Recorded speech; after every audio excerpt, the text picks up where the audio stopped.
Tagore children academy senior secondary school Surajgarh की online class में आपका स्वागत है।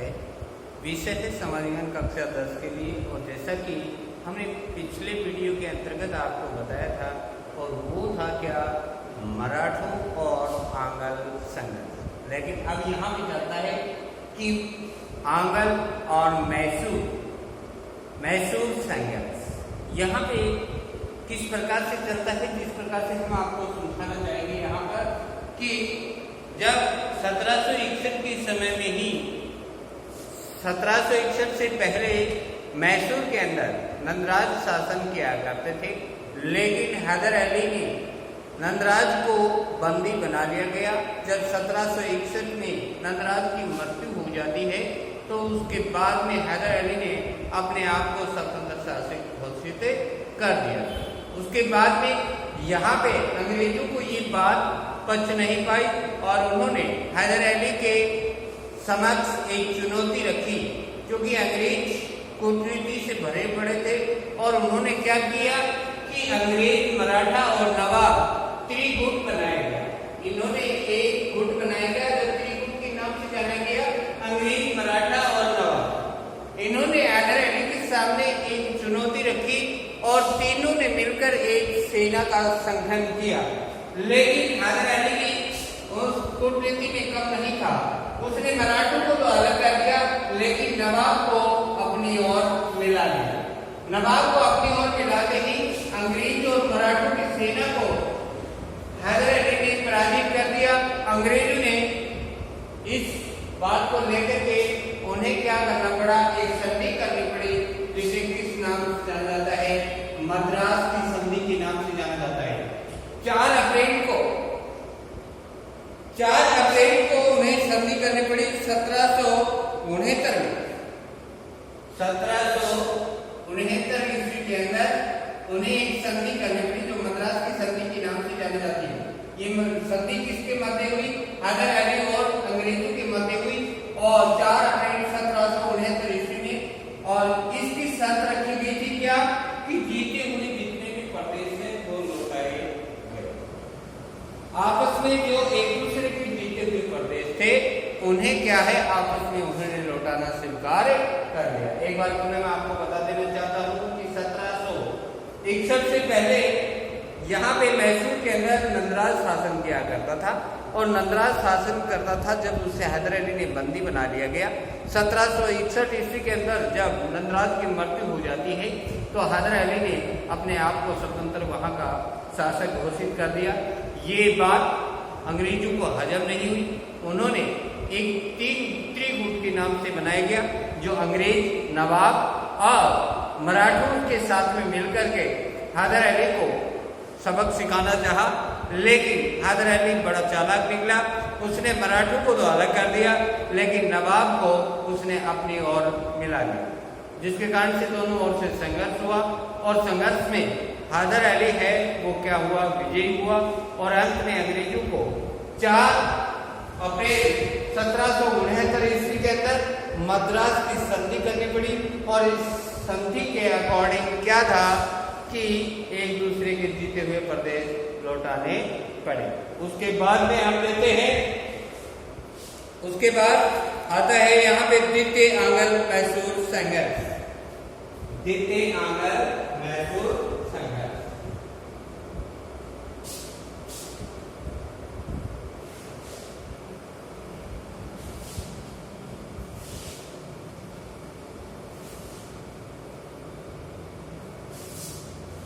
द्वितीय आंगल मैसूर संघर्ष।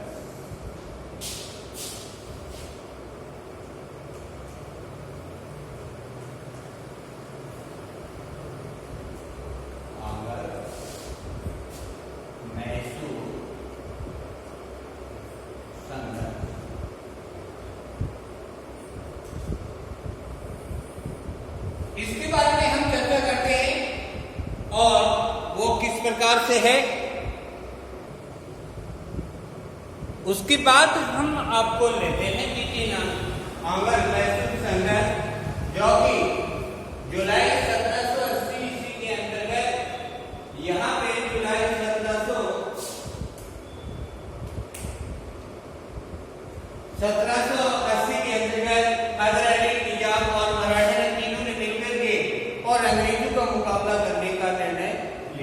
लेकिन बीच में ही क्या हो जाता है कि 1782 ईस्वी में हैदर अली की क्या हो जाती है, मृत्यु हो जाती है और इसका नेतृत्व है वो किसे सौंपा गया, हैदर अली के पुत्र टीपू सुल्तान। टीपू सुल्तान के बारे में बताया जाता है कि उसकी जो तलवार थी वो वुड से स्टील की बनी हुई थी, जिसके कारण से एक बार अगर किसी से वार लग जाता था तो वो तलवार से मृत्यु निश्चित थी, यानी उसके ऊपर इतना जहर लगा हुआ था। और ये वुड से स्टील कभी कभी पूछ लिया जाता है बड़े बड़े एग्जाम के अंदर कि टीपू सुल्तान की जो तलवार है वो किसकी बनी हुई थी, कि वो है आंसर वुड से स्टील की बनी हुई थी। और यहाँ पर मैं आपको बताना चाहूंगा कि 1782 ईस्वी में हैदर अली की मृत्यु के बाद में नेतृत्व है वो टीपू सुल्तान को दिया गया, लेकिन दोनों लगातार युद्ध होने के कारण परेशान होकर के दोनों ने युद्ध को बंद करने की सोची। अंत में 11 मार्च 1784 को मैंगलोर की संधि करनी पड़ी और इस संधि के अंतर्गत अंग्रेजों ने ये वचन दिया गया कि मैसूर के मामले में किसी भी प्रकार से कोई दखल अंदाजी नहीं की जाएगी, कि हम टीपू सुल्तान को किसी प्रकार से मैसूर के मामले में परेशान नहीं करेंगे। जैसा वचन देकर के ये मैंगलोर की संधि करनी पड़ी। उसके बाद भी संधि आती है और ये आता है तृतीय अंग्रेज मैसूर संघर्ष। ये बड़ा दिलचस्प कहानी है कि टीपू सुल्तान मालाबार की सुरक्षा हेतु कोचीन में स्थित डच दुर्ग है उसको खरीदना चाहता था, लेकिन अंग्रेज ट्रावनकोर के राजा ने इसे खरीद लिया। 1790 ईस्वी में टीपू सुल्तान ने ट्रावनकोर पर आक्रमण कर दिया। अंत में 23 फरवरी 1792 में रंगपट्टनम की संधि करनी पड़ी। इस संधि में टीपू सुल्तान को नुकसान हुआ और इस संधि के अंदर मैसूर का आधा भाग अंग्रेजों के पास चला गया। अंग्रेजों को 3 करोड़ की राशि देनी पड़ी। टीपू के 2 पुत्रों को बंधक के रूप में अंग्रेजों के पास छोड़ना पड़ा। फिर आता है चतुर्थ आंग्ल मैसूर संघर्ष। इसके बारे में चर्चा करते हैं तो 1798 ईस्वी के अंदर 1798 ईस्वी के अंतर्गत ईस्ट इंडिया कंपनी का गवर्नर था लॉर्ड वेलेस्ली भारत आया और वेलेस्ली टीपू सुल्तान का शासन पूर्ण रूप से समाप्त करना चाहता था। 1799 ईस्वी में टीपू के विरुद्ध अभियान प्रारंभ किया गया।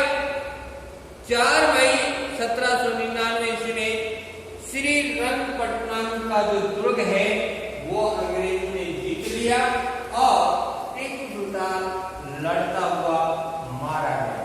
और इस प्रकार से हैदर अली के बाद में मैसूर का जो शासक टीपू सुल्तान था उसका क्या हुआ, अंत हुआ। और उसके बाद में अंग्रेजों का पंजाब के साथ संघर्ष। ये बड़ा दिलचस्प होगा, जिसमें महाराजा रणजीत सिंह भी हो गए, बंदा बैरागी भी होगा और इस प्रकार से आगे चलते हैं। और ये होगा उसके बाद यहाँ पे आता है अंग्रेजों का पंजाब के साथ संघर्ष। यानी जिस प्रकार से चलता गया मैसूर के संघर्ष के बाद में यहाँ पे अंग्रेजों ने पंजाब के साथ में संघर्ष किया, तो यहाँ पे पंजाब के और जब उन्होंने रोक किया उस समय यहाँ पे अफगानिस्तान के शासक का यहाँ पे पंजाब के ऊपर अधिकार था और वहां पर उन्होंने गवर्नर के रूप में महाराजा रणजीत सिंह को नियुक्त किया गया। लेकिन 1809 ईस्वी के अंदर लेफ्टिनेंट कर्नल ने क्या किया कि सतलुज के पूर्वी प्रदेश है, सतलुज के पूर्वी प्रदेश है उन पर अंग्रेजों के नियंत्रण की क्या करनी, घोषणा कर दी, जिसके कारण से दोनों के अंदर महाराजा रणजीत बीच में एक अमृतसर की संधि हुई, जो कि 25 अप्रैल 1809 ईस्वी में, वेरी इंपॉर्टेंट क्वेश्चन होता है ये, अमृतसर की संधि कब हुई? 25 अप्रैल 1809 ईस्वी में। किसके मध्य हुई? अंग्रेजों और महाराजा रणजीत सिंह के मध्य हुई। और इस संधि के अनुसार अंग्रेजों का सतलुज नदी के पूर्वी प्रदेशों पर अधिकार स्वीकार कर लिया गया। अधिकार स्वीकार कर लिया गया, लेकिन बाद में 27 जून 1839 को महाराजा रणजीत सिंह की क्या हो जाती है? मृत्यु हो जाती है। उसके बाद में आता है प्रथम अंग्रेज सिख संघर्ष। इसके बारे में मैं आपको बताना चाहूंगा कि 13 दिसंबर 1845 ईस्वी को लॉर्ड हॉर्डिंग ने सिखों के विरुद्ध युद्ध की घोषणा कर दी। 13 दिसंबर 1845 को लॉर्ड हॉर्डिंग ने सिखों के विरुद्ध संघर्ष की घोषणा कर दी, जिसके कारण से सिखों ने अपनी तलवारें उठा ली थी और 10 फरवरी 1846 को सबराओं के युद्ध में सिखों की निर्णायक हार हुई। अंग्रेजों का मुकाबला नहीं कर सके और उन्हें क्या है? हार का मुंह देखना पड़ा। और अंत में 13 फरवरी 1846 ईस्वी को अंग्रेजों ने लाहौर पर अधिकार कर लिया।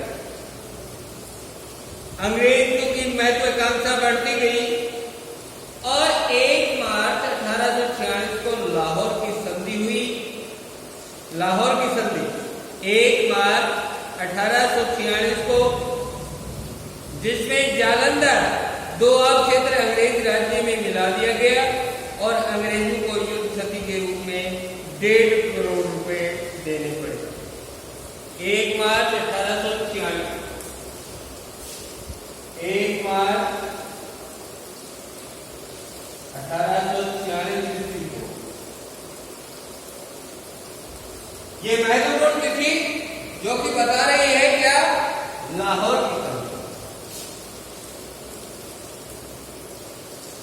लाहौर की संधि किसके मध्य हुई? अंग्रेज और सिखों के। और इसकी बाकी 1.5 करोड़ रुपए सिखों को अंग्रेजों को देना पड़ा। सिखों ने अंग्रेजों को 1.5 करोड़ रुपया युद्ध हर्जाना में देना पड़ा। और इस प्रकार से लाहौर की संधि 1 मार्च 1846 को, जो कि सिखों और अंग्रेजों के मध्य में हुई। उसके बाद में चलते हैं द्वितीय आंग्ल सिख संघर्ष, यानी अंग्रेजों और सिखों के बीच में दूसरा जो युद्ध हुआ वो हुआ 10 अक्टूबर 1848। 10 अक्टूबर 1848।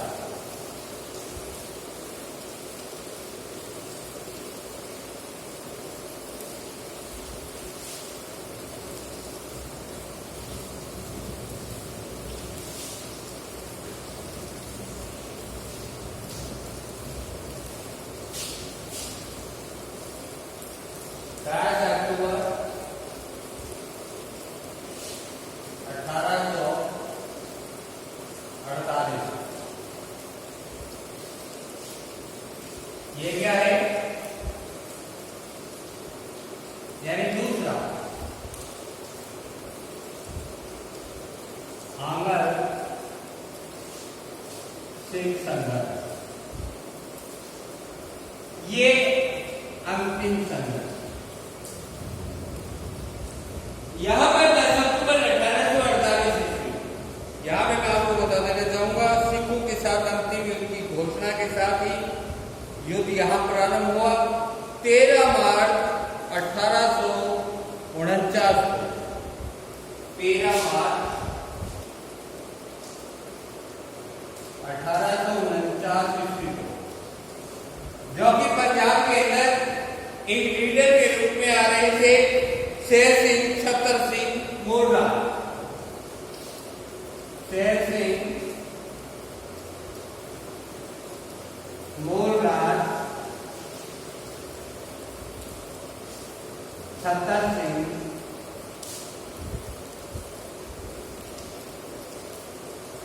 छतर सिंह ने क्या कर दिया? आत्मसमर्पण कर दिया।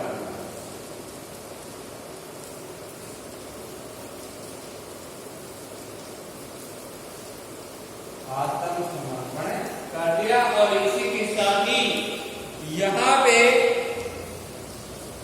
युद्ध समाप्त हो गया। डलहौजी ने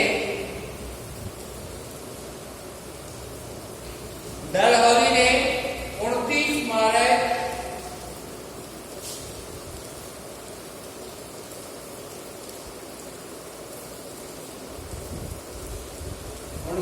मार्च 1849 ईस्वी को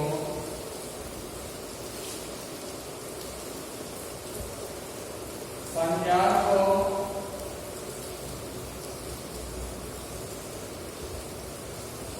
ब्रिटिश सरकार ने अधीन कर दिया।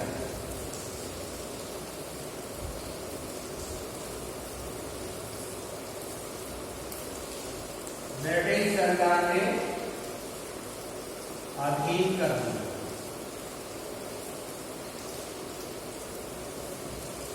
और इस प्रकार से भारत के अंदर लगभग सभी क्षेत्रों के अंदर अंग्रेजों का एक छत्र राज हो गया था और ब्रिटिश भारत में शामिल कर लिया गया। ब्रिटिश भारत पंजाब को कर लिया गया। अगला जो हम पॉइंट ले रहे हैं और वो है कौन सा? 1857 की क्रांति। इसके लिए आपको यहाँ पे जो ध्यान में रखने की जो बातें हैं वो क्या है? जितनी भी संधियां हैं, जितनी भी संधि हैं, इन संधियों का एक प्रकार से अलग अलग एक अलग से उसको नोट कर लें, कब की गई, किसके मध्य की। क्योंकि कभी कभी एक नंबर का प्रश्न ये पूछ लेता है, जो कि आपको कभी भी किसी प्रकार की कोई दिक्कत नहीं आए, उसको ध्यान में रखते हुए एक नंबर का प्रश्न पूछ लेता है। अधिकतर तो अमृतसर की संधि है, मद्रास की संधि है, सुरजी गांव की संधि है, बड़गांव की संधि है। इन सब को क्या करेंगे आप एक प्रकार से नोट कर लेंगे और अलग से इसके हाशिए में लिख लेंगे, जो कि आपको पढ़ने में बड़ी सहायक होगी। और आगे इसको अलग करने के बाद में, क्योंकि कभी कभी एक नंबर का प्रश्न पूछ लेता है कि बड़गांव की संधि किसके मध्य हुई, कब हुई, अमृतसर की संधि कब हुई, किसके मध्य हुई, इतना ही आता है और एक नंबर का प्रश्न आता है। इस प्रश्न के अंदर ये ज्यादा बड़े नहीं होने के कारण ये छोटे प्रश्न होते हैं, इनके लिए आपको विशेष ध्यान रखना पड़ता है, क्योंकि इसमें एक छोटी सी त्रुटि ही आपको क्या है, पूरा ही प्रश्न को क्या कर देता है, गलत कर देता है। और इस कारण से आज के जो मुख्य टॉपिक के रूप में एक बार मैं आपको 10 अक्टूबर 1848 का दूसरा जो आंदोलन सिख संघर्ष है, इसके बारे में मैं आपको बता देना चाहता हूँ कि यहाँ पर 13 मार्च 1849 ईस्वी को यहाँ पे ये शेर सिंह कोटराज और छतर सिंह, जो कि पंजाब के लीडर के रूप में थे, इन्होंने अंग्रेजों के सामने ही समर्पण कर दिया गया।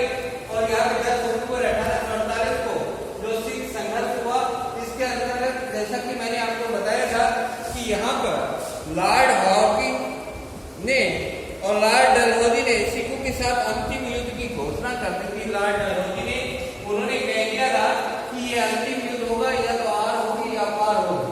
और इस युद्ध के अंतर्गत उन्होंने इतना जबरदस्त परफॉर्मेंस दिखाया गया कि शेर सिंह और मोरलाल और छतर सिंह को आत्मसमर्पण करना पड़ा। और अंत में डलहौजी ने 29 मार्च 1849 को पंजाब को ब्रिटिश भारत में क्या कर दिया गया, शामिल कर लिया गया। और इस प्रकार से अंग्रेजों का पंजाब के साथ